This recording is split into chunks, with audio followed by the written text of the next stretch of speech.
ഇപ്പോൾ ഈ ഡിവൈൻ ധ്യാന കേന്ദ്രത്തിൽ നിൽക്കുന്ന സമയത്ത് ഇവിടെ ഒരു ആഗോള മലയാളി സംഗമം നടക്കുകയാണ്. അച്ഛാ, എന്താണ് ഈ ഒരു കരിസ്മാറ്റിക് മൂവ്മെൻറ്റിൻ്റെ ഒരു പ്രാധാന്യം എന്താണ്? എന്തുകൊണ്ടാണ് ഇങ്ങനെയൊരു ഒരു ഒരു സംഗമം നടത്തേണ്ട ആവശ്യകത എന്താണ്? അതിനെപ്പറ്റി ഒന്ന് ഷെയർ ചെയ്യാമോ?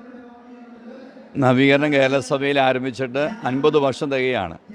നവീകരണത്തിൻ്റെ 50ാമത്തെ സുവർണ്ണ ജൂബിലി ആഘോഷിക്കുമ്പോൾ ഈ ഒരു സമ്മേളനം ദൈവത്തിൻ്റെ വലിയൊരു പദ്ധതിയാണ്. ഈ 50 വർഷക്കാലം ദൈവം നൽകിയ അനവധിയായ ആത്മീയ നന്മകളുണ്ട്, പരിശുദ്ധാത്മാവിന് വലിയ കൃപകളുണ്ട്. കേരളസഭ മുഴുവനും ഈ ആത്മീയ മുന്നേറ്റത്തിൻ്റെ ഭാഗമായി മാറി. ഒരു വശം കൊണ്ട് പറഞ്ഞാൽ ഇന്ന് കേരളസഭയിലുണ്ട വലിയൊരു ആത്മീയ ഉണർവിന് കാരണം ഈ നവീകരണ ശുശ്രൂഷയാണ്.